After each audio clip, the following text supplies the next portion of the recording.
How are we doing, folks? Well, I still haven't decided whether or not this video will be just about the gearbox or whether or not I'm going to edit in the bits about the electrical harness stuff as well too. So if you're just joining me at this point, then great, we're only going to be talking about the gearbox. But otherwise, it depends on how much footage I have, I suppose. Editing decisions and all that. So all of the bits have arrived for putting the gearbox back together, I hope. There's probably something I need that I don't have.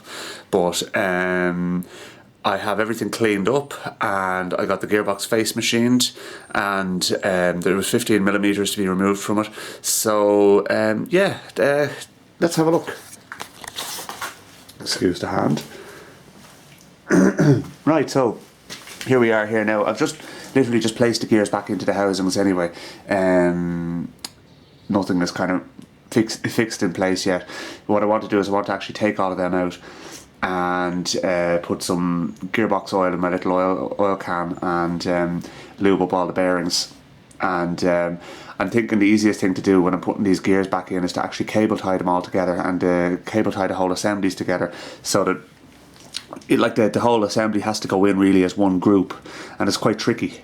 Like they're in, but they're bound up on something, so there's something not turning there, so I just have to investigate why that is. And force is definitely not the answer in this case. I'm thinking there could be two gears locked together, it could be in two separate gears. So that's not something that's difficult to put right at this point in time, but it's definitely not something you want happening when you have the power of that beast over there going through it. So that's why we'll take our time and make sure it's right. There is no point in rushing this.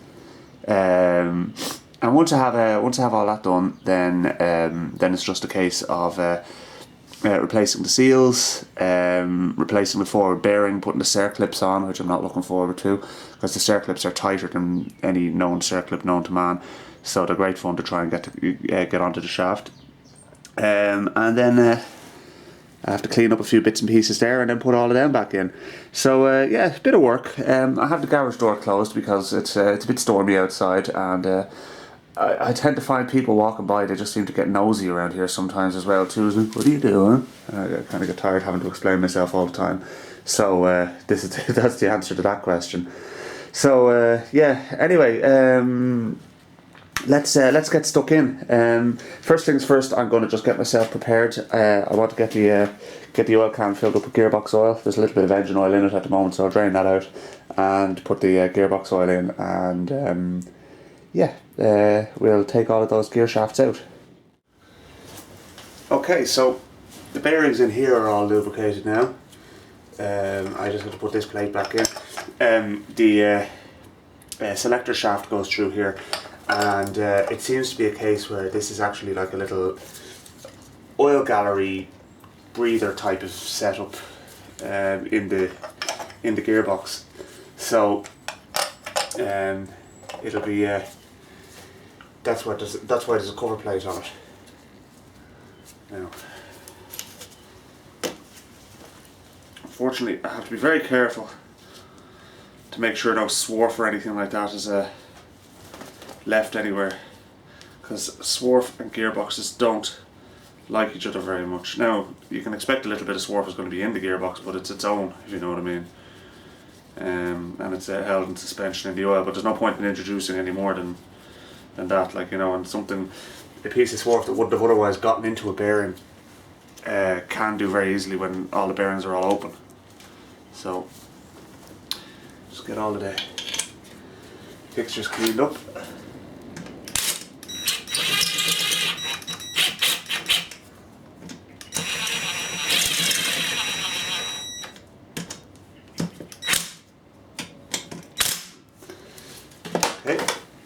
I'll go around, I'll actually put a ratchet on that now. There's no torque value for these type of things. I mean, fully tight is good enough.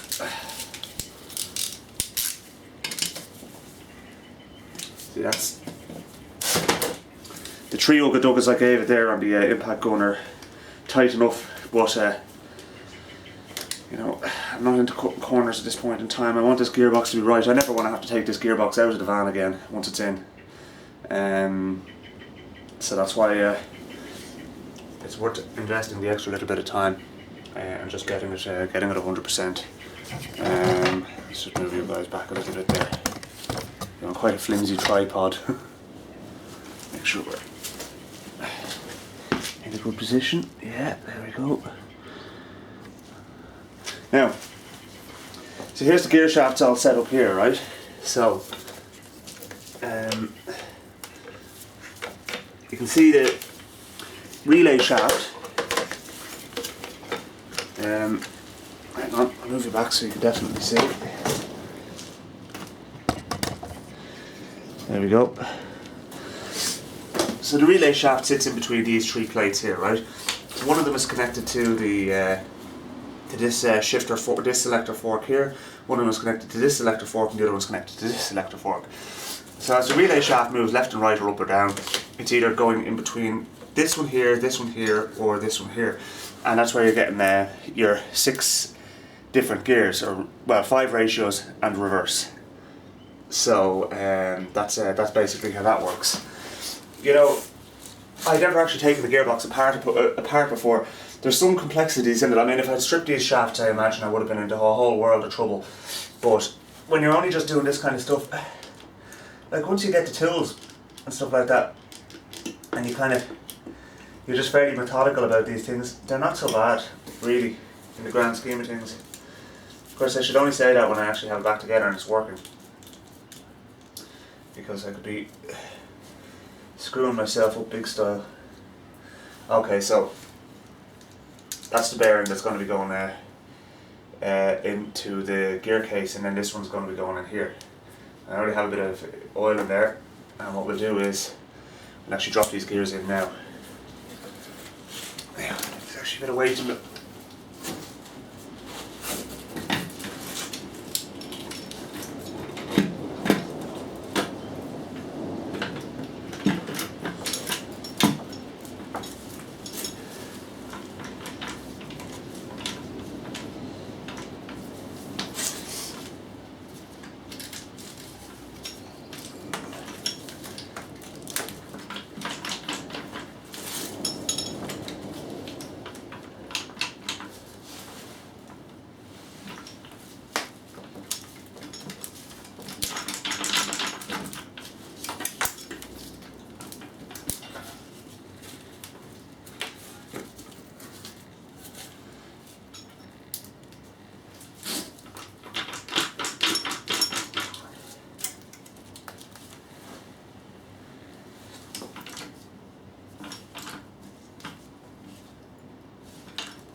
There's something not 100% here now.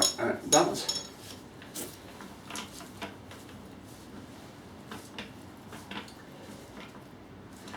Okay, so that one is now. We need to find out why they're.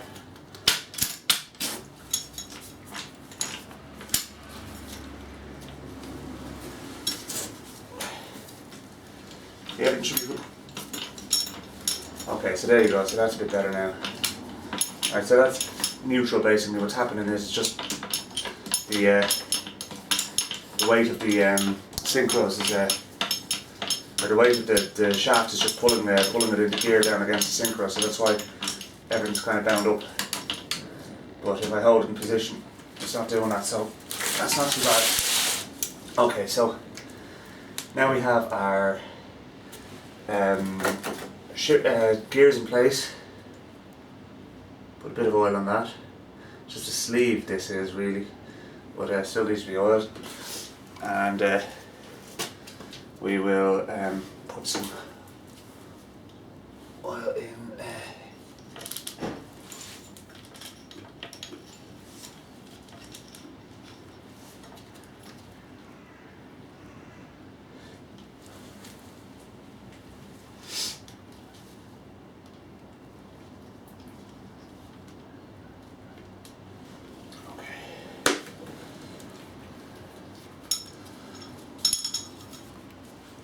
Right.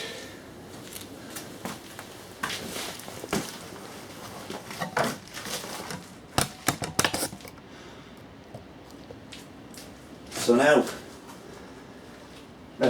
let's move on to the next step, which is to get the relay shaft in and the we get the back cover on that.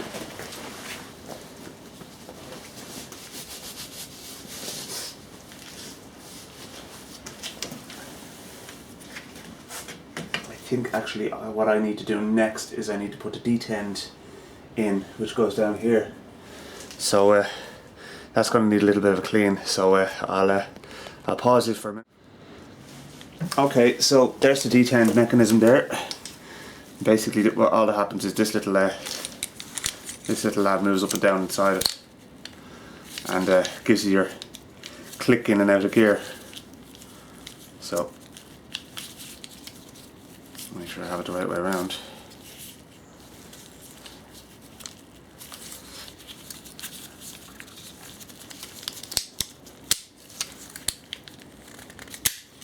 Okay. Once there's a bit of oil on that, it'll move a bit freer. I'll put some oil on it now in a minute. So that actually should just go down in here.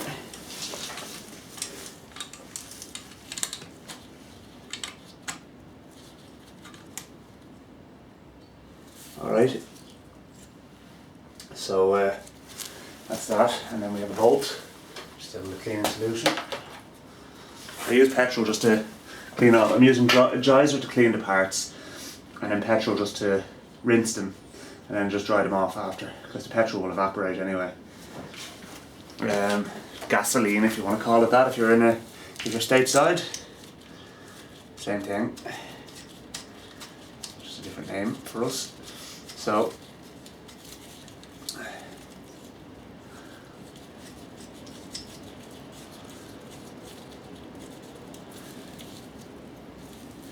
now, that needs to get it tightened now as well too.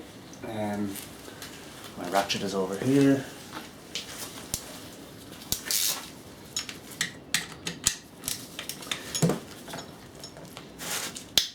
There we go. The number one tool you need for doing this job is a really good quality Torx bit. That's a T25 Torx bit that I bought in Halfords. It's their own brand tool, and I've swung out of this one and it's been absolutely fine, whereas I had another one and it broke. So yeah, it's worth investing in a decent one, because the bolts that hold this gearbox together are stitched, so you need them to be you need a tool that's going to work for you there. So that's that anyway. So once we get the shifter mechanism in, I'm hoping that this will all come good. I mean, it's all turning there now anyway. I think what's happening is the gears are just pushing each other away a little bit at the moment, because there's no bearings on one side. So the reason they're not meshed at the top is because that's actually the reverse gear, and there's an idler in the other half of the gearbox that goes on top of here. And when you put it into reverse, you're locking this onto this shaft, so it's freewheeling there at the moment, and it goes on to the gear. The reverse gear goes in between these two, and the idler gear, and that changes the direction of rotation. Otherwise, if you had them meshed, it wouldn't be a reverse gear; it'd be a forward gear. So you have to have the idler gear. So and that's also, I think, what I told you in the previous video. That's what makes the noise when you're reversing from the gearbox. Not all cars do make that noise, really. The van, funnily enough, with its standard gearbox, doesn't really. I don't know why, to be honest with you. I've never taken one of those gearboxes apart, so I couldn't tell you. Okay, so next is the relay shaft and selector shaft. So that shaft sticks out the bottom of the gearbox and moves up and down, or left and right like this. So it either pushes this left or right or up and down. So what we need to do is, that there acts on the detent mechanism, and this here is in between the selectors. Okay, so it should go like this, only not like this actually.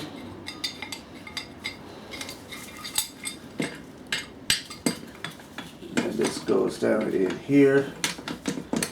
I'm hoping I don't have to lift the gears out, but I'm thinking I probably will.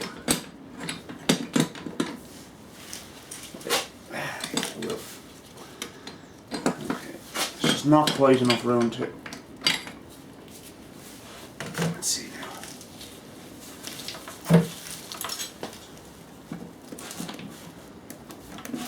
This is where, as I was saying, it would have been useful to have tied them all together with a cable tie, but I actually didn't bother doing that. Now I'm thinking I should have done.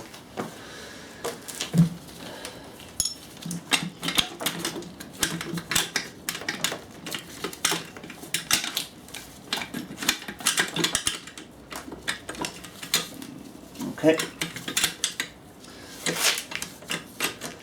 It's more or less in position there now. So get that goes in between the Detent there as well too. And then before I drop everything back down, get our selector shaft back in.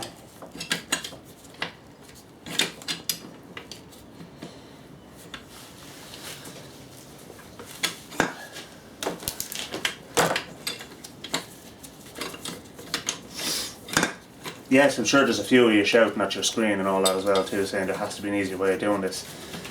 Well, you guys aren't here trying to figure it out with me, so I'll do it on my own. Alright, let's sit that up like that.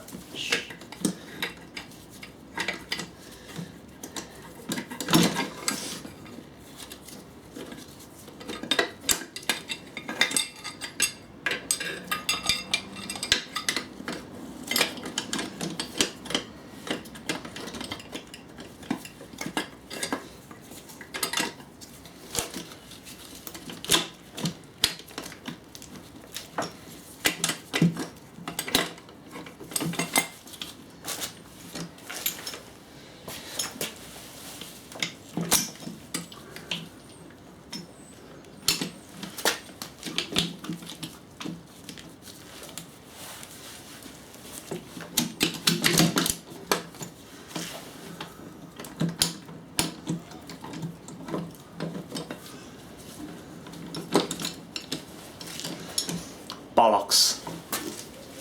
That hasn't gone well. Right. So now we've got him. The stuff is all over the bloody place now, so I have to try and get this back into position. You know what? I'm going to lift all the gears back out again. I'm going to start from square one. So obviously I'm doing this wrong, and I'm going to do what I was saying I will do, and I'm cable tie everything together so it literally just all drops in together. And now that I know the relay shaft has to go in as well. Okay. There's one of the selector forks. Relay shaft and selector shaft. Okay. Now move you back there so I can see, so you can see me ham-fisting my way through this.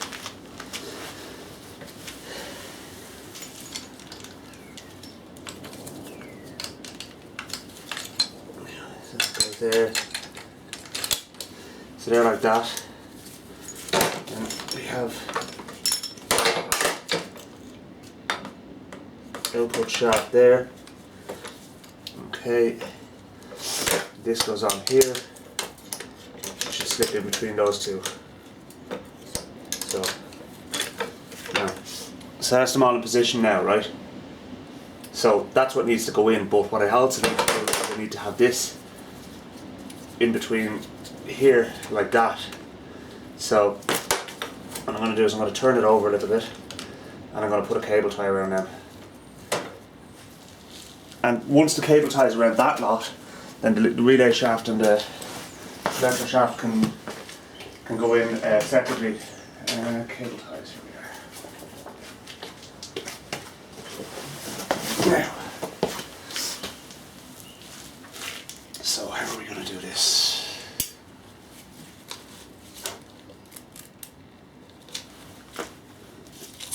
Obviously I brought more than one cable tie. I knew the one wasn't going to reach around.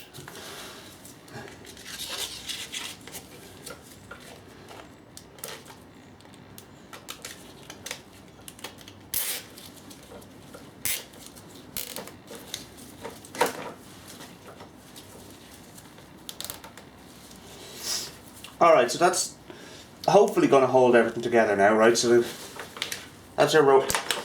we're going to just call it the rotating assembly. I can assume it's going to be called that, but anyway. Yeah, so that's that. And then this goes in there like that. So that moves left and right and up and down and select your gears. And the other end of that has to slip into the detent. There we go. So that should be in the right position now.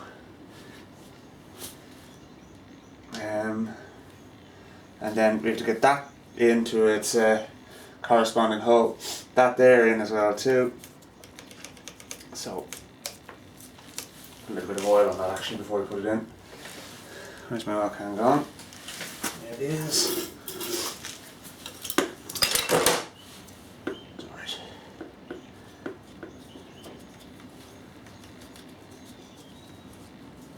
There we go. Bit of oil on there.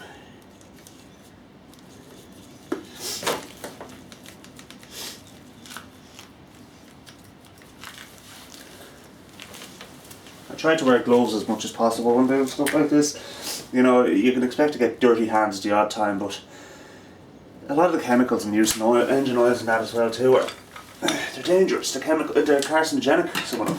So you have to be realistic. You have to be reasonably cautious.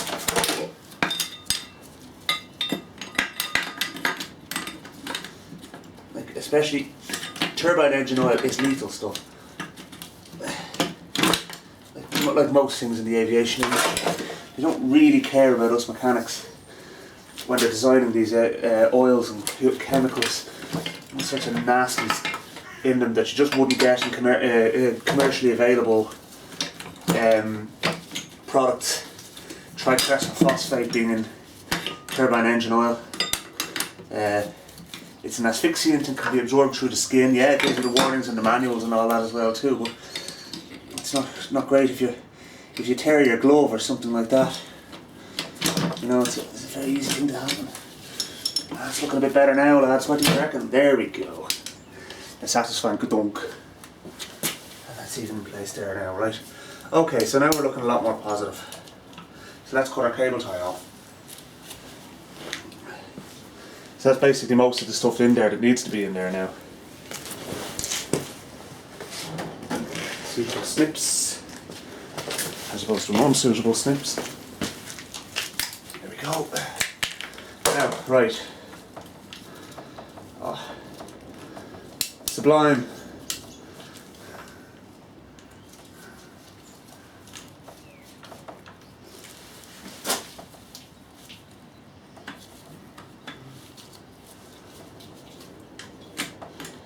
Now there is there are two locating spuds, we'll call them, to go in there, either side. So we'll pop them in now, and then that's basically that. And what we need to do is turn the gearbox over and put the I just noticed I can't see what I'm doing.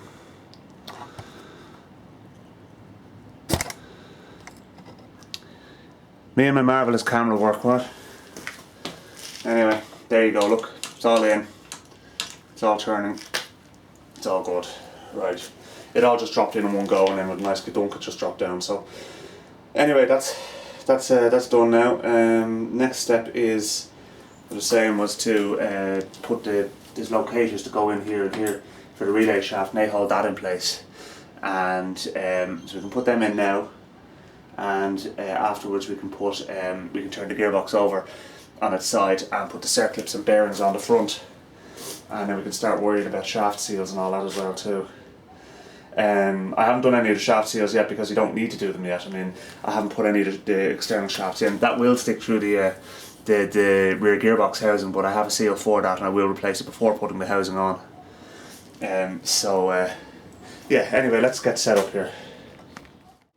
Okay, so I have the relay shaft in, the two little spuds on either side, one of which is spring loaded, are in. There's a little, underneath this white cap, there's another part that's actually spring loaded as well too. So you can move.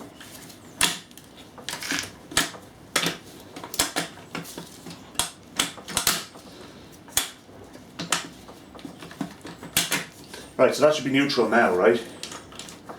So obviously, and all the bearings are properly supported and that as well too. That should be a lot nicer.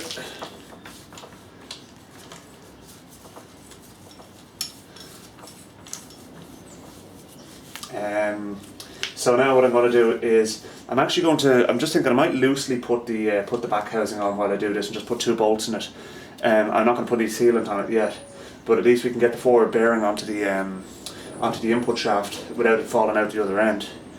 It'll just make life easier for me. So yeah, I think we'll do that. So first of all, let's get the back housing over here behind us. So there's a look inside the back housing now, right? You can see the reverse idler gear just in there, just where my finger's pointing. So that is the one that actually meshes the two gears around the top of the assembly over there, and then you can see the bearing outer races and the bearing for the input shaft down the very bottom as well too. So what I'm going to do is I'm going to lubricate everything in there now as well too. Make sure that everything has a good helping of oil.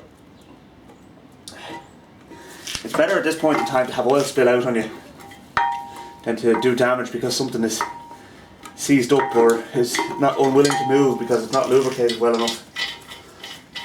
Now there is nothing seized up here, you know, but it's, for the sake of it, it's just worth spending that extra bit of time getting this type of thing right. So there's the oil seal for the input shaft. I'm not replacing yet either as well too. That's another job that's going to need to be done afterwards. For the moment, let's just pop this on, okay? Now I don't imagine it's going to go on very easily. These things never do, but all we can do is live in hope. Big block down there, and I'm not entirely sure what it's for. Oh, I don't know. I'm not going to worry too much about it. It's down the very bottom, beside the reverse idler. There's this big rectangular block. So, anyway, right. So this should go on like this.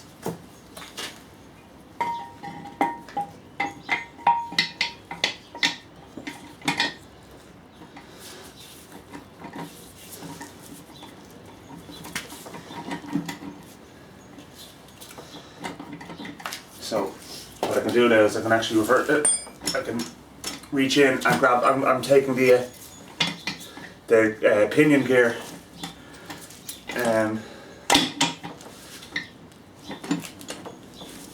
I'm just rotating it just to make sure all the gears are meshed and the reverse gear slots in.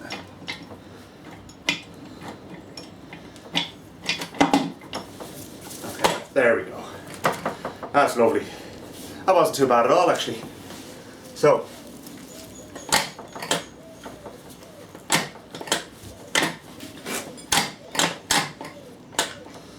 Jesus, it doesn't seem to be too bad at all. I'm happy with that. Okay, so that's the actual selector that came off it. So let's just put it back on for a minute and allow me to get a decent grip. You have to cycle through the gears then a bit.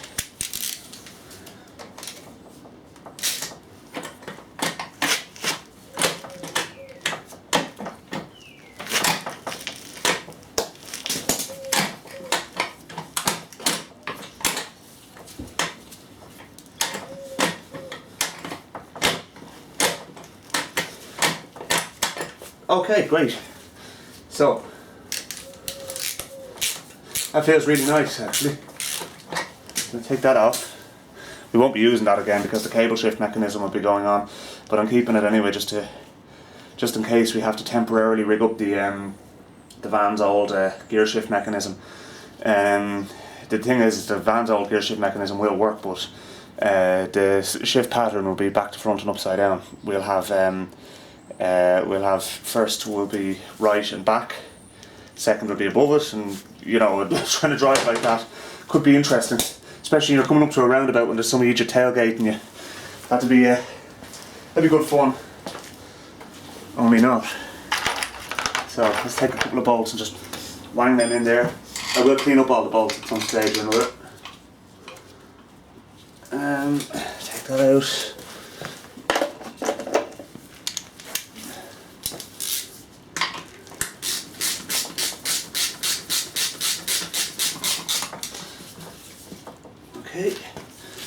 that one in. Now, if you remember from a previous video, I actually did unfortunately break a bolt. Well, I didn't break the bolt, I stripped the head out of it when I was doing this, so I'm going to have to replace one of those bolts with a standard bolt. But there's enough of them, I think one standard bolt is not going to make any difference whatsoever. And I'll put it in a place that's accessible from underneath the van, so that if I decide at a later stage I want to replace it with one of the proper ones, I can do that.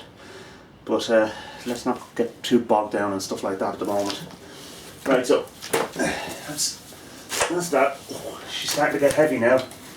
It was quite light when it was just the housings. But I'll move you back. You can have a look and see what I'm playing at here. So there we go. Right. So in there we need a circlip, a bearing, and another circlip. And those circlips keep the bearing in place. So I labelled this one inner. This is the inner circlip, and apparently there is a difference. I didn't go measuring them, so I'm not entirely sure what the difference is, but I think one is thicker than the other. And I believe if you're changing the bearing, you're supposed to change the thickness of this circlip. But I don't have any circlips. I can measure the new bearing to see if it's the same thickness as the old bearing, and it'll be grand. Yeah. Anyway, let's get a circlip pliers and put that in. Okay, so that inner circlip just walked on, which was brilliant because it was a real fight getting it off. I'm hoping that the other one that has to go in afterwards will also do the same thing. So next thing to do is to put the new bearing on that I got. So yeah, now where did I put them is the next question. Yes, here we are. Okay, so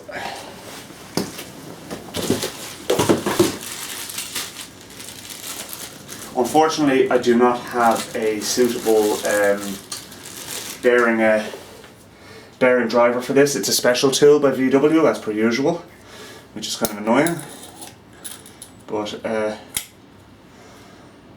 hopefully it'll just drop in anyway. So if you want to see the old bearing, I'll show you it now. There it is. So you can see that's in bits. So it definitely had to be replaced.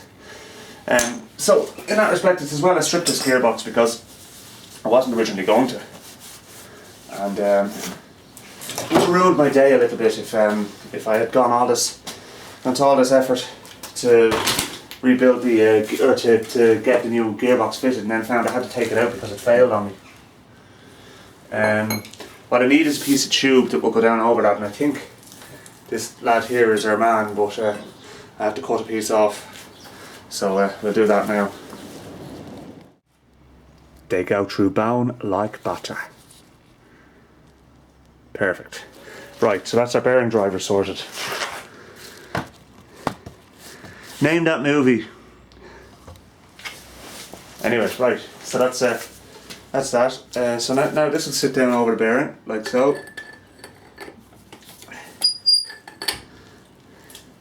And I get a suitable size hammer, as in the largest one in my toolbox, which is over here. It's not in my toolbox at all. And without going mental on it, let's just try and tap it down first of all.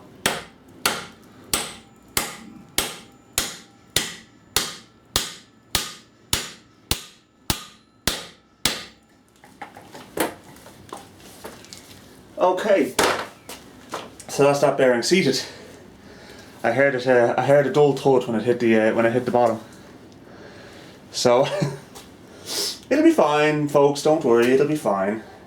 It's not the ideal way of driving a bearing home in a gearbox, but in the absence of all else, it'll do. Right. Okay. So next is to get that other circlip back on. The end float way is that if I make an absolute balls of something, I'll tell you I made an absolute balls of something. And I did, because now what's happened is there was a lovely little groove inside this shaft, and it has seated perfectly with the circlip groove on the fucking shaft, and now I can't get it off. So You couldn't make it up. Now what the hell do I do? I think what I'll have to do is I'll have to weld something across here and belt the other side of it with a hammer and try and get it off that way. I tried clamping it with a vice grips and hitting it the other direction and it's not going anywhere. So I'll try bigger vice grips if I can find it. I know I have a bigger one somewhere. So yeah. This is the type of thing that happens to me, you know. Anyway, we'll get it off. Oh yeah, you have little faith. I got it with the vice grips in the end. But look at that. I mean, there's a groove in there. I didn't even notice the groove, to be honest with you. I just noticed that the thing slipped down nicely over the shaft. But that groove just caught beautifully on the Circlip ring down there. And you know, the funny thing is, it didn't actually do any damage or anything like that. It's absolutely fine down there. Like, there's no scoring or anything. So, it's obviously just that, you know, if I had it, once it was centred, it went down fine, but I had to centre it again to get it back off. And that wasn't as easy when it was down. So anyway, look at it. What's done is done. You learn from these mistakes. It's in bashing a bearing onto the gear shaft with a big bloody hammer.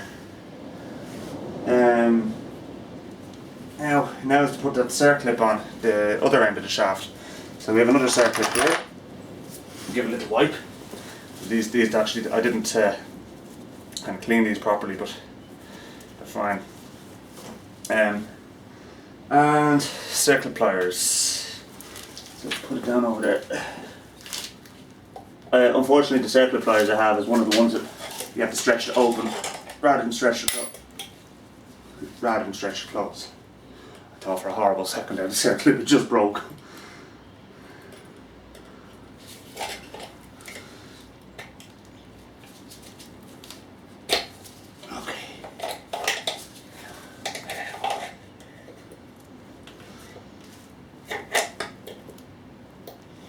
It's important with these Circlips to make sure that the tangs are facing up. There's little tangs that are bent slightly. You just have to make sure that they're facing up.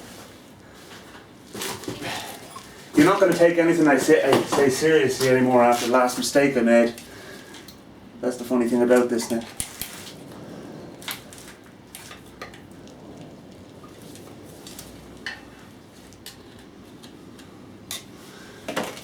Right, that needs to go down just a tiny little bit more in order to get that in, but what I'm going to do is I'm going to grind out that burr in there first of all. Okay, so both Circlips are on and the forward bearing is in now anyway, so it's all turning lovely. It's actually in gear, so you can see the pinion wheel is turning there as well too. So obviously if I take it out of gear, that's not going to be turning. But I don't remember where the hell the selector shaft is in it. Anyway, you get the gist. It's not going to be turning. So, right. So that's that done. Bearing replaced. Next is to change some seals. Right. So we have a shaft seal here. I have another corresponding one on the other side of the diff housing as well too, right? So therefore the main output shafts, and I have two new seals. But before I take the old ones out, it's very important to make sure that you actually have the right seals, because it'd be a pain to actually have pulled them out and damaged them in the process, and then realise you have nothing to put back in their place. So let's have a quick look and see now.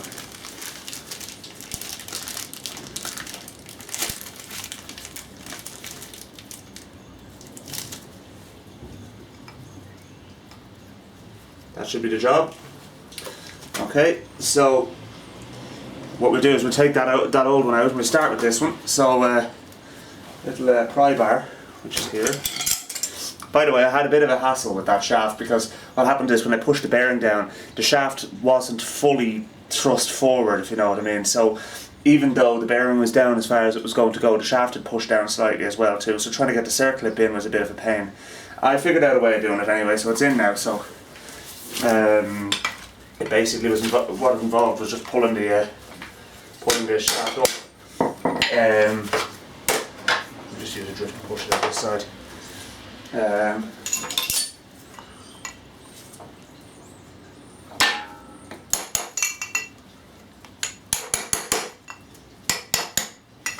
These are sometimes referred to as git seals, because they're a git to get in and out. But that's where you might hear them referred to as that sometimes. But you can call them shaft seals as well too. You can call them whatever the hell you want. I don't really care, to be honest with you, but that's what I call them. So what I'm going to do is I'm actually going to lay this out and do this up on the bench, which is behind you. I have a press there, but unfortunately I have none of the attachments for the press. One of the lads at work gave me it, which was nice. But we'll just use the vise, it'll do grand. And realistically what we need here is something a similar diameter to the seal we're replacing, but unfortunately, like a socket would do if I had a socket that big. And this the hub nut socket for the yeah, not quite. Might do for pushing it in, but that's the socket for the hub nut on the back of a Beetle. Hashtag hub nut. I'm actually following his progress through New Zealand at the moment. An interesting guy, actually. He's one of the few people on YouTube who's kind of pushed me on to do this kind of stuff myself. So I reckon that if people will watch him doing his thing in the garage or out on the road, then maybe they might watch me doing it as well too. Slow progress, but I'm actually enjoying making the YouTube videos. It's it's an interesting little thing to be doing, something different. And I'm doing the same things as I'd be doing anyway in the garage. It just so happens I'm talking to myself, or to yourselves anyway. Right, okay, let's see now. Open that out a bit more. Right, so that's fine there now.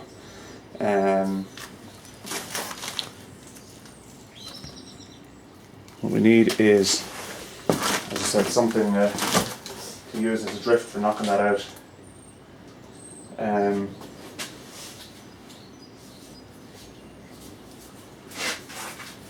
You just use that length of bar that I use for taking out or for putting in the bearing. This is just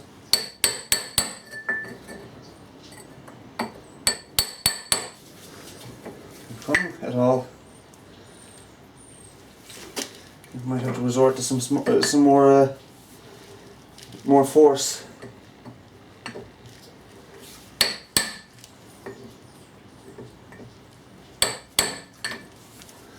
There is a tool for removing these, and I don't have it. It's kind of a tool, it's like a lever tool. It catches the back of them. But what I'm going to do is that's just not working. So there has to be some other way of doing this.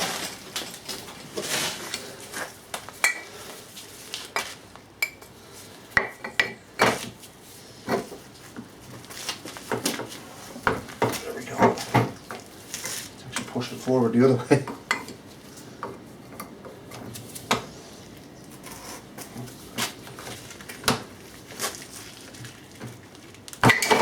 There, it's out anyway. Right, okay, so that's that out. So, just inspect the surface inside there. It's all good. The other one on the other side is going to be a bit more of a hassle because it's not on a separate plate. It's actually in the gearbox itself. But this seemed to do a good job of wanging it out. So anyway, right, let's put that there and put our new seal in. Now we need something flat to knock this in. So something you can't just bash it home the way I just did with the bearing, for example, and you can't put too much force in it like I did trying to take the old one out. So we have to be a bit more measured on this.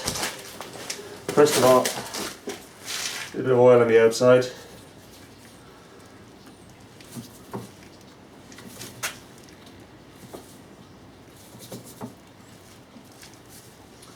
Actually pushing in quite nicely by hand.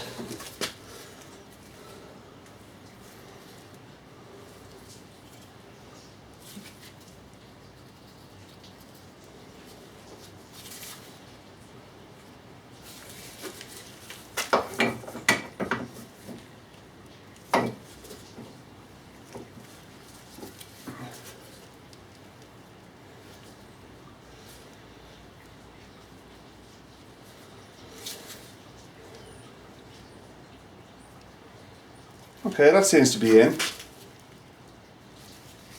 A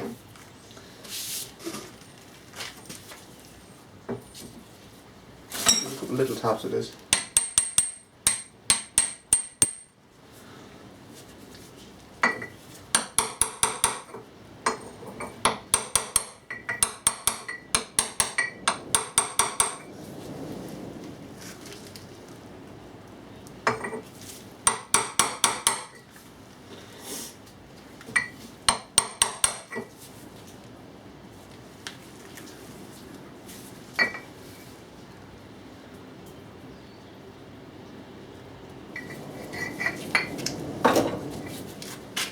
Okay, I've actually pushed it too far through the other side now, so we need to just...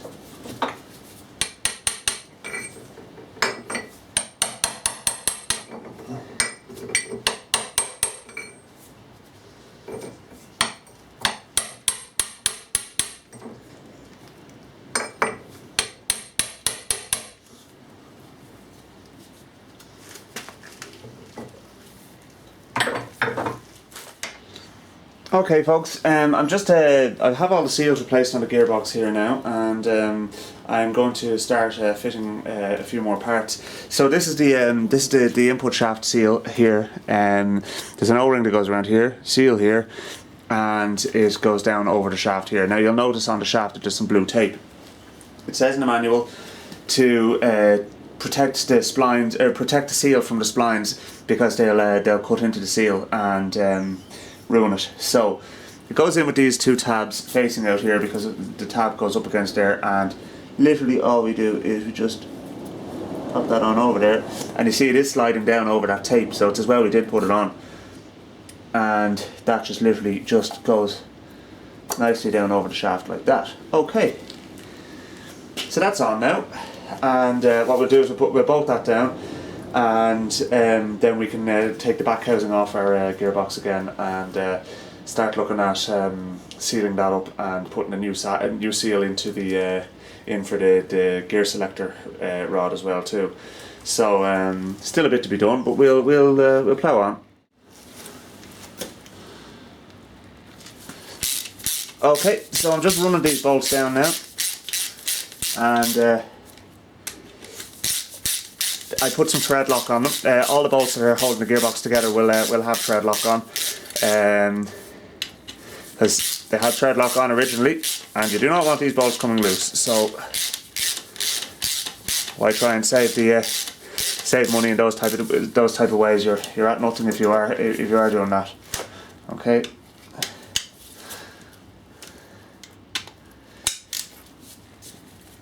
Okay, so they're fully tight. There's no torque given for them in the manual. I just nipped them up. The thread lock will do its thing now. Yeah, so that's that seal in anyway. So now what we need to do is we need to turn this gearbox over, face it up the other direction. As I said, it's getting heavy now because all the gears are in it. So, if you remember, I put two bolts in just to keep it all together. So we take those two bolts back out now. All the bolts need to be cleaned, and we'll do that in a little while, and then pop them all in, tighten them all up. So there we go. Alright. Sense of deja vu here, but at least I know more now than I did when I started this job. Still though, I mean, I think all things considered, given the fact that I've never stripped a gearbox before, I'm not doing too badly. What we'll do is we'll clean that flange as well too, with a bit of petrol, just to take any oil off it. And I have some blue RTV. It's the nearest thing to blue Hylamar I got, and make a nice seal along there. But let's get that seal out of there first of all. So, put this here.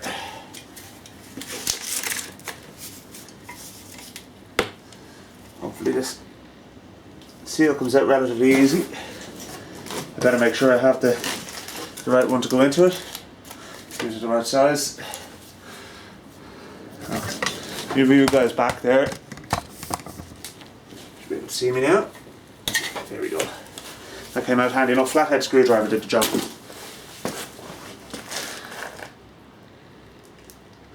Okay, now new seal can go in there.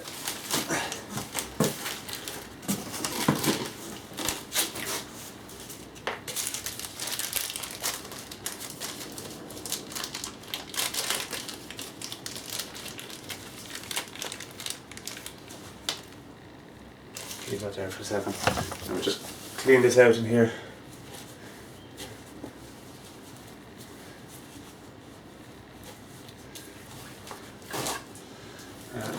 A little bit of oil on the outside of it.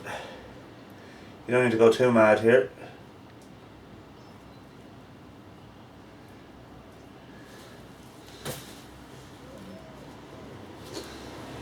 And that just literally just pops in there. Beautiful. And that's all it needs is a thumb to press it in. Okay, so that's done. Seal is in. Next thing I want to do is I want to put more oil on all the bearings because they're all going to be sealed up now, and then we're going to actually start bolting things together properly now. So we need to get some oil in between the gears.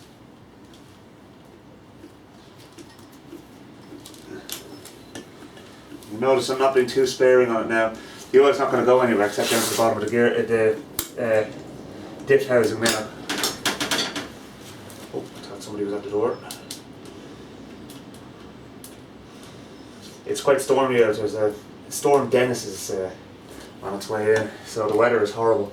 It's the main reason I have the garage door closed. Keep the weather out. It's actually quite toasty in here now today, to be honest with you. So I'm quite comfortable in here, which is nice. Okay, so just back on. Now, if you remember what I did before was I need to actually just let's make sure that we're jumping the gun, folks. We're jumping the gun. I have to clean off that flange and put some sealant on it. I should have a little drop of petrol in here.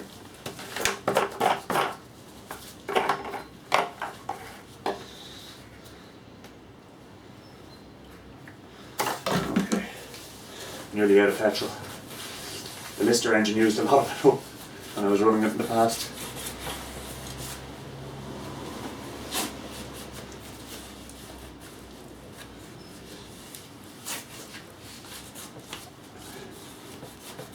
I have all sorts of plans for that Lister engine actually. I want to make like an accessory pad for it where you can use it for driving various different things depending on what you need it for.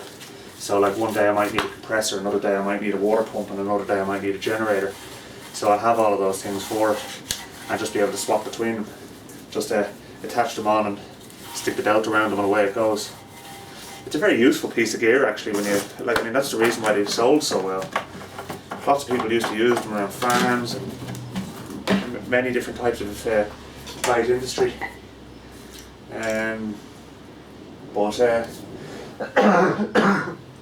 Yeah, so that's the plan for that anyway. Let's get this sorted out first of all, and then hopefully, my intention is, it's now the middle of February, I'm hoping to have this all done by the end of March, which is when I'm supposed to be getting the Beetle back. In all honesty, I'm starting to get a little bit impatient with that, but there you go. Yeah, anyway, I suppose there's no point trying to get it back too soon because otherwise I'll end up with two projects on the go at the same time, and that's not ideal really. So anyway, let's get our RTV on. RTV it stands for room temperature vulcanizing. It's a widely used sealant and aircraft use as well too. Actually, we use a lot in the ancillary power units.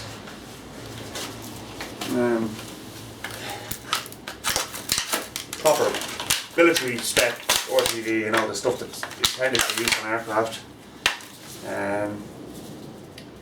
So take this off, reverse the cap around, use a little pointy end to pop it there.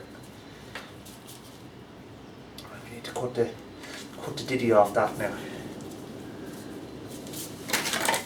Don't want to go too much because all we need is the slightest little bead.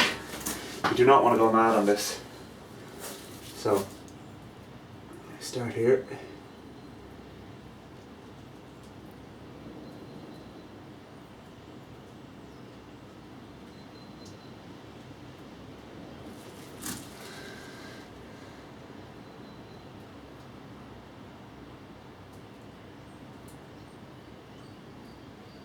You see I'm going around both sides of the bolt holes,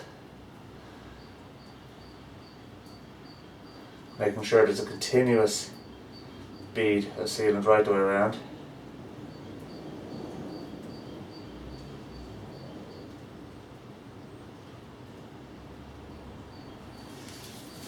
I might just cut a little bit more off that, so there's a squeeze the life out of it just to get that bead.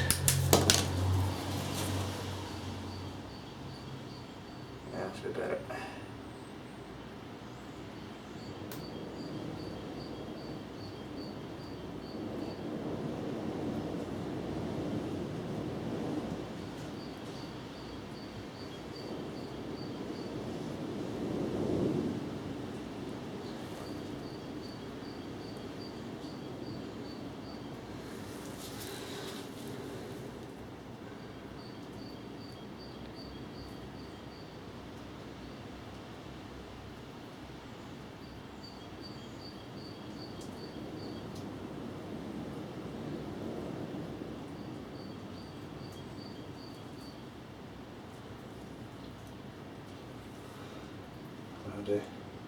Both sides of the dowel as well too. Obviously you need the dowels to locate everything properly. I mean the bolts will hold it together, but the dowels are what are responsible for actually aligning everything. If you didn't have those dowels, you could, you know, there's a bit of space around the bolts and the things might not be lined up perfectly, and when you're bearing on two ends of a shaft and it's not lined up properly, you're going to have a bad time. Right, so that's that. Okay, so next is to get this on. Now let's see, a bit of dirt from there.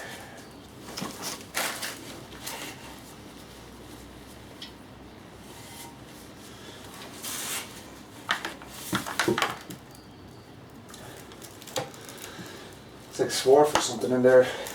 Better get that out.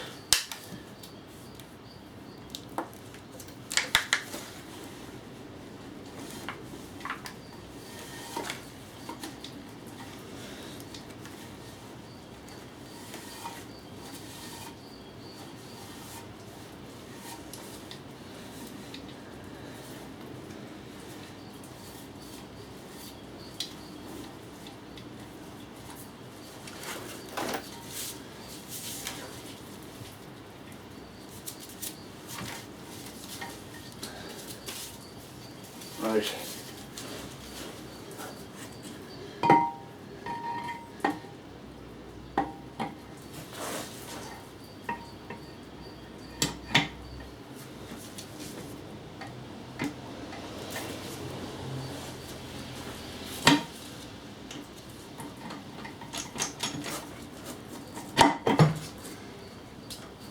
A thing of beauty. Right, let's get two bolts into that quick enough because we don't want the RTV to set just yet. So the bolt we need is 2 lengths.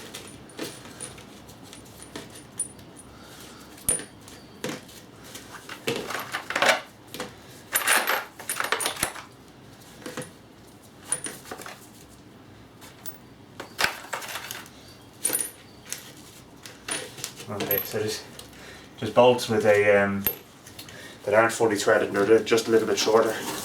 They're the ones for the diff housing. And then there's the long bolts that are fully threaded. They're the ones for the gear case.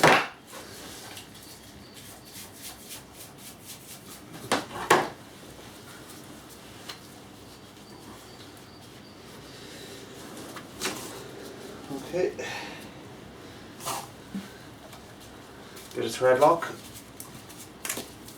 This is a VTech 871 thread locker.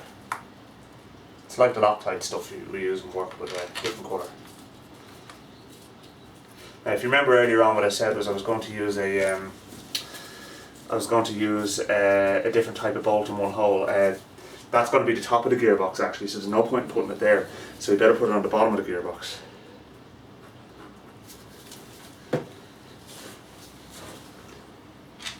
It seems to be a fairly standard M8 bolt.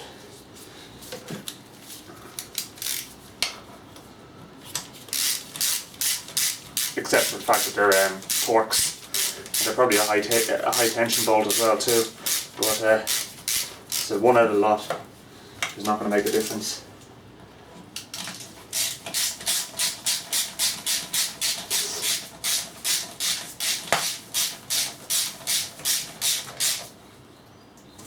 Okay, just make sure everything is rotating lovely. That's grand. So, anyway, I'm going to fire all the rest of those bolts in and pull them down, and then that's basically that. Then the next thing to do is to put the diff in. So there's no point in you sitting there watching me put the bolts in. Okay, so I have the back housing on. I took the front seal back out to put the washer on that was supposed to be on in the first place that I forgot about, and put that back on again, so that's done properly this time. And now it's time to fit the diff. So,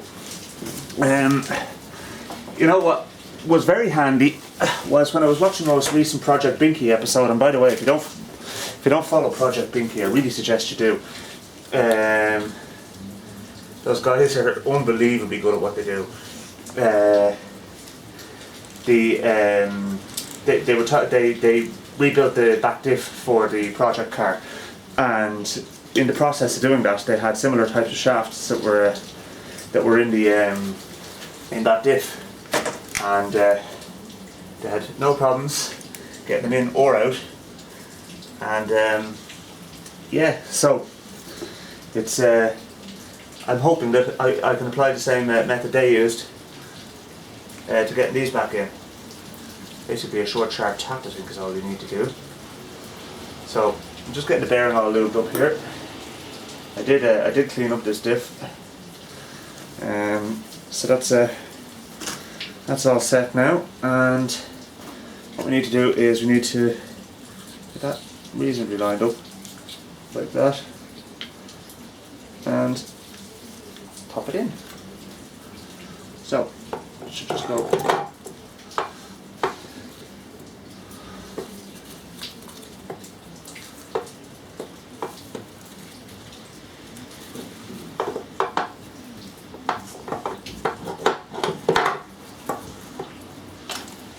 Okay, so that's turning the gears there, that's fine, that's all meshed. So next is to put the cover plate on, which is this lad here. Now before I put any RTV on or anything like that, what I want to do is I want to get the alignment right and just make a little mark as a reference point for myself. I think it goes on that way. Because the holes are staggered. There is a fill plug there, but I don't have a tool for it, so that's not going to be coming out. Yeah, I'll just get a little bit of Tipex and make my mark. So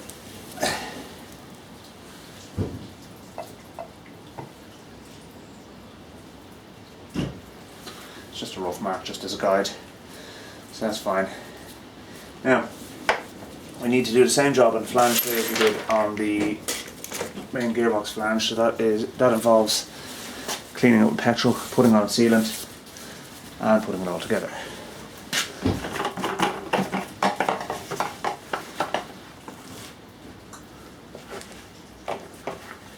Pretty much out of petrol here. There's enough just to wipe this. Okay, that's great. And around here as well. This is a kind of a tight fit. This housing. It doesn't just drop on it needs to be kind of pulled in. So what we're going to do is we're going to just literally put a bead of sealant around the edge. We don't need to go too mad again, just enough to seal it.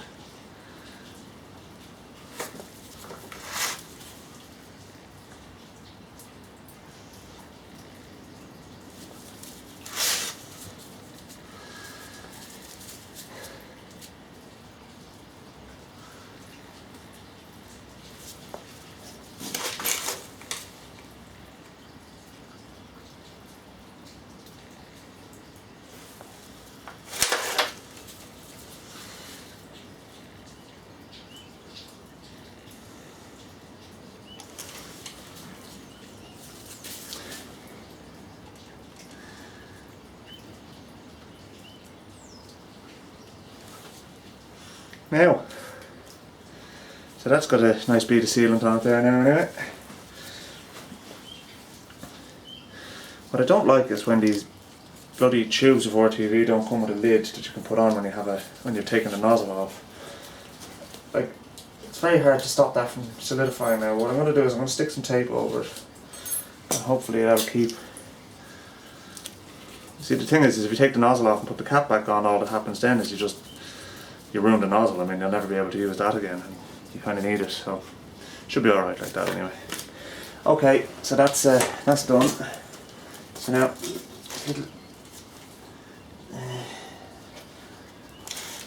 I won't put any oil on that. Just thinking, does the speed probe go in that way? Yes, it does. Okay. Now, let's line up our marks and find a way of gripping it without touching the sealing surface because the RTV is there. And just offer that up. And it's very important with a housing like this. It's pulled down a square. So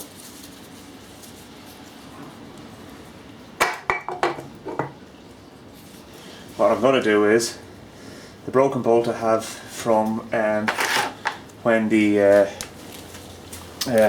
I had to drill out, and I'm going to use that as a guide stud. I'll find the damn thing, there it is. So that's going to be a guide stud now to line everything up. So literally just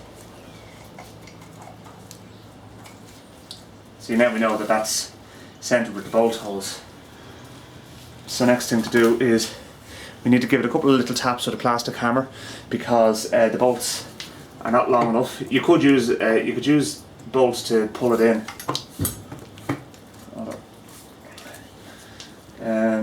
I don't have long enough bolts to do that.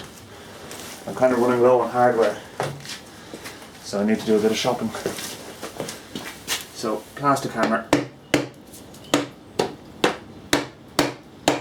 You see,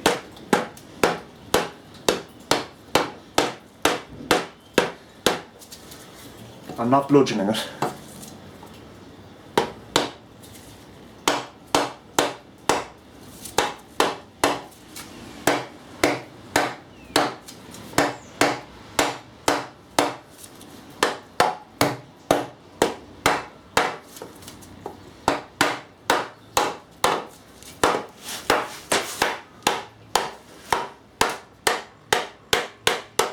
And there's a nice bead of RTV just squeezing out right the way around, which is what I want to see. Let's get all the bolts organised here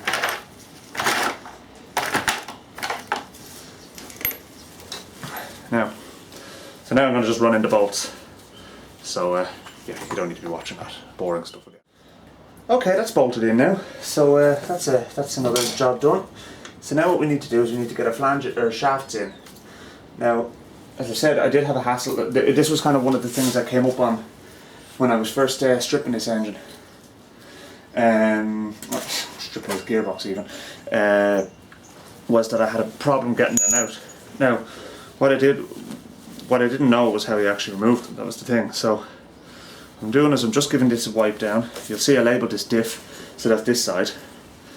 Because I want them to go on the same place as they came off. Probably doesn't make a difference, but yeah, let's have a look and see. So there's a snap ring on this. Apparently the snap ring is supposed to be replaced, but I don't have new ones, so we just have to make do. Right.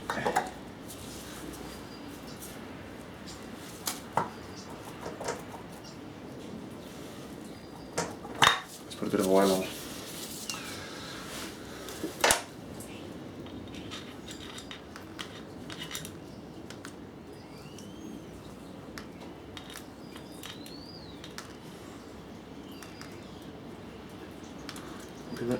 Plenty of squirts of oil into the diff there.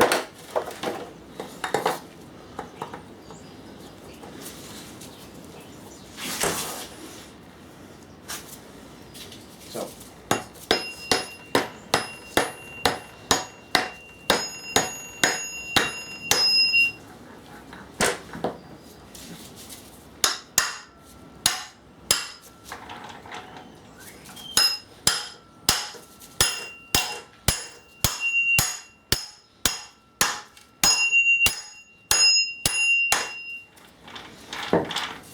And apparently that's all there is to it. That's meshed up with the diff anyway. So now it's just a case of turning over the gearbox and doing the other side. It just strikes me as a bit of kind of brute force and ignorance, but yeah, there probably is a right way of doing it, and I'm probably doing it the wrong way. But well, I'm sure there's a right way of doing it, but yeah. Anyway, just give this flange a clean so we're not having any dirt getting into it. This is a diff. Oh, she's getting heavy.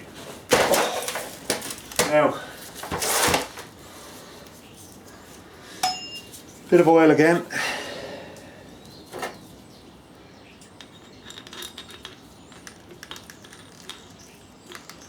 Again, I'm not really worried about spilling oil. Like that's why the gearbox is being done on a drip tray. So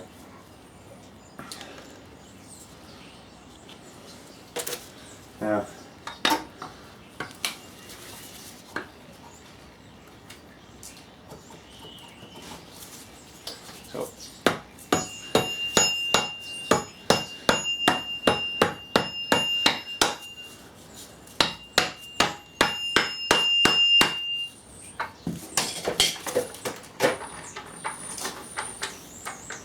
okay, so the other shaft is turned in the opposite direction, so we know that they're mated now. The splines are mated, so now is the time for the lump hammer rather than the plastic hammer. I didn't want to just bait it home and make a mess of the splines.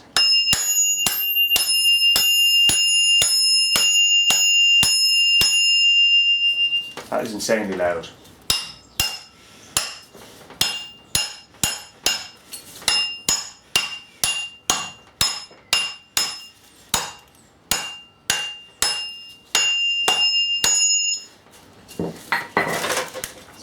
Beautiful. So that's the two drive shaft flanges in. Brilliant. Okay, we're really making progress, folks. So now we have our drive shaft flanges, our gears are all in, and the shifter is working lovely.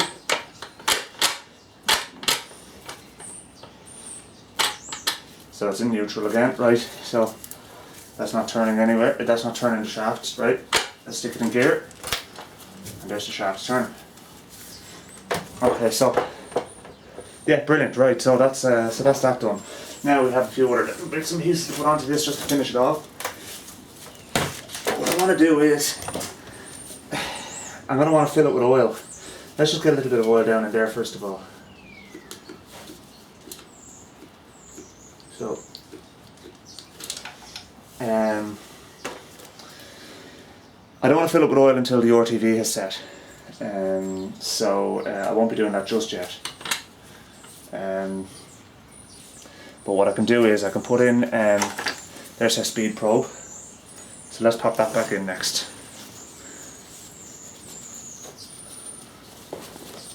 Just give it a clean.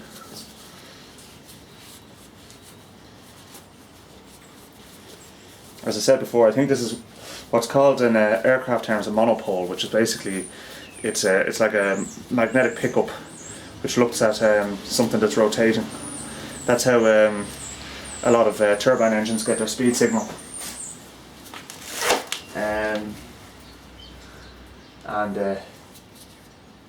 and in the case of this gearbox, it seems to be the case of how, or the way the engine gets its signal as well too, for the speed of the vehicle rather than the speed of the engine, obviously.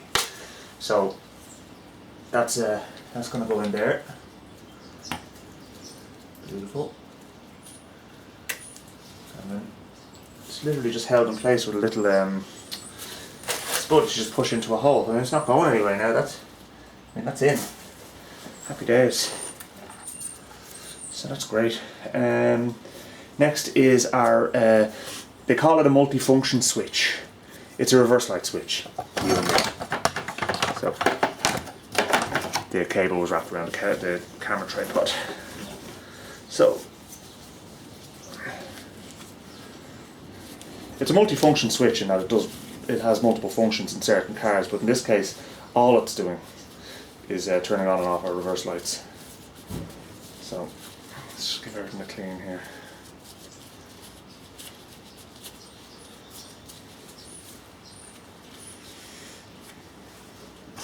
Now this actually connects into the ECU of the car, but we won't be doing that. What we'll do is we'll actually just connect it to the existing wiring of the car instead. So so this pops in here. Yeah, there's literally just what there is there's a spud that goes down through into a retainer, but we'll just put some oil on the O-rings here. I don't have new O-rings for them, but they're serviceable. I had a look at them; they're fine. Okay, so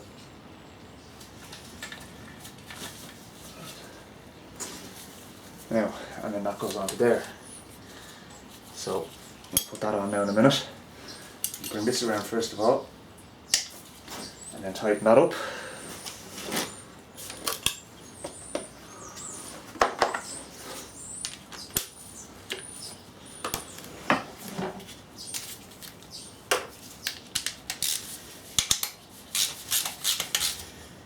Okay, that's not going anywhere now.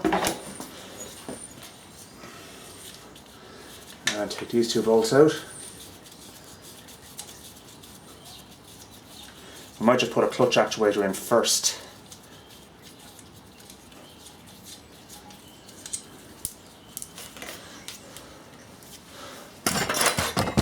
So this little ray gun looking device is our clutch actuator. It's looking a bit worse for wear.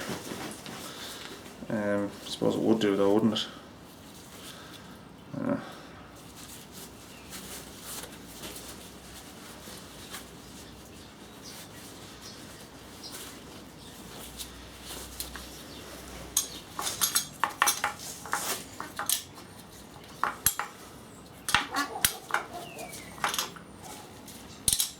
So it needs to come out. And I just noticed there's a part broken off that, so I'm actually going to try and repair it. It's a little piece of plastic broken off. I have some decent adhesives here, some 2-part adhesives, which should do the trick. Let's just put that on for the moment anyway. I don't think that'll get in our way.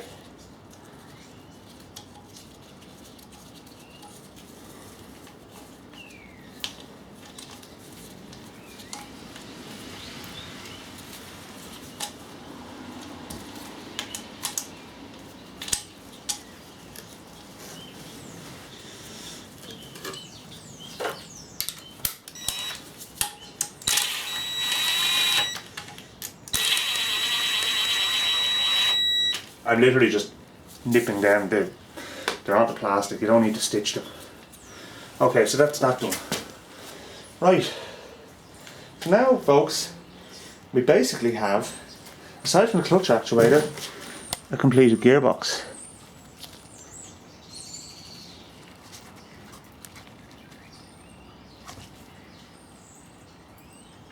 So there we go.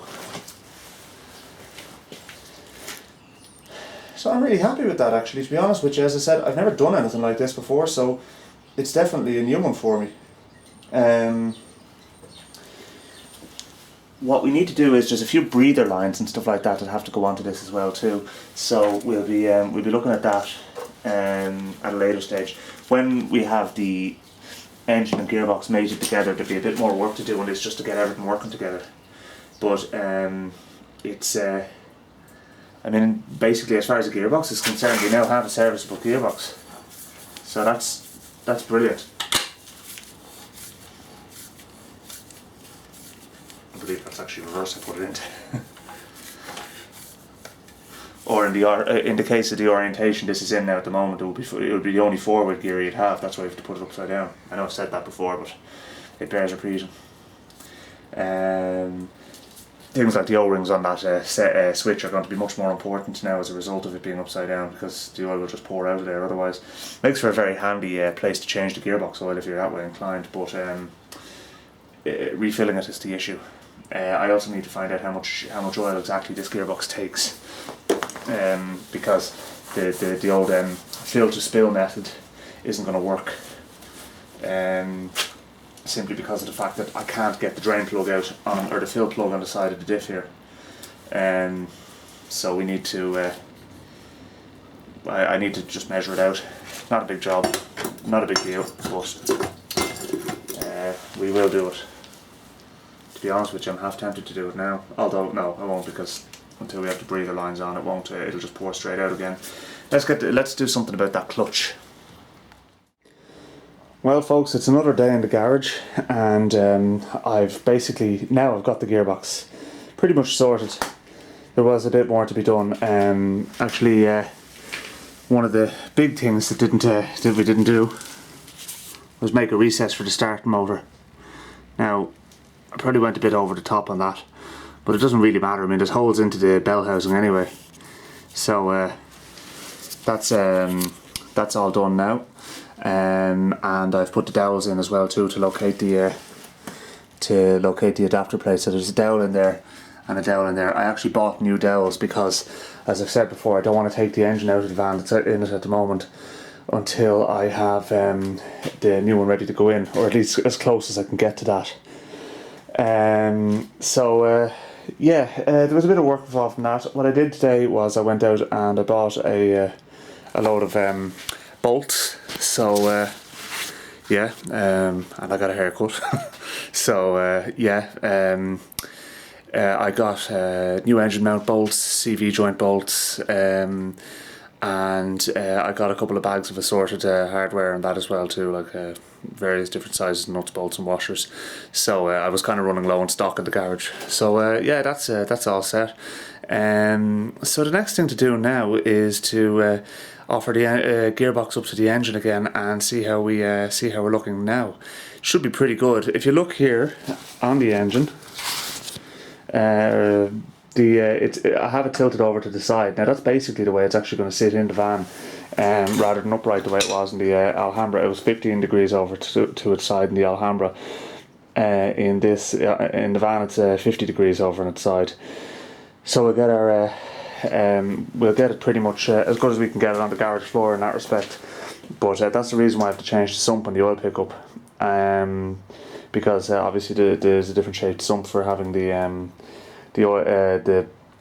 engine on the side. It's kind of wedge shaped sump. You'll see that in a later video. But so I think I can say that the gearbox is now done. I mean, there it is with the start motor on. But what I'm going to do now at this point in time, actually, I'm just thinking is, I'm going to take the shim plate off the engine. The shim plate is this lad here, right? And what we're going to do is get that all modified to fit around the adapter plate as well. We have to make a new cutout for the start motor down here in it. And there's a couple of holes to drill here and there as well too. So no time like the present. So let's get stuck in. And there we have it. The starting motor and the adapter plate are now fitted to the engine, which is great, because originally the starting motor would have bolted to the gearbox, so I would not have been able to start the engine without attaching the gearbox. This way I actually can, once I put the flywheel on. And everything else obviously needs to go onto it, but yeah, so that's brilliant. I was able to cut out the shim plate just around there as well too, to clear the starter, and yeah, I'm going to call it a day on that one. So we'll pick this back up again on another day.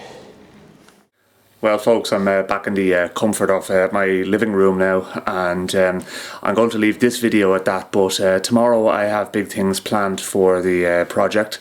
What I intend to do is to fit the dual mass flywheel, decommission the engine and gearbox that are in the van. So basically what I'll be doing is draining off all the fluids, taking the oil sump and oil pickup off the old engine and the turbo oil feed in return, and be fitting the new turbo onto the new engine and hanging the wiring harness off it and connecting it all up and seeing if we can get it to crank over and hopefully start. Sounds like a lot. It is. I doubt I'll get it all done in one day, but we should make good inroads into it anyway. I have a kind of a game plan in mind anyway. So yeah, it's just a case of kind of moving things forward now, and yeah, that's basically it. So I'll update you in the next video. Thanks very much for watching, and don't forget to like and subscribe, and you'll see how I get on. Thanks for watching.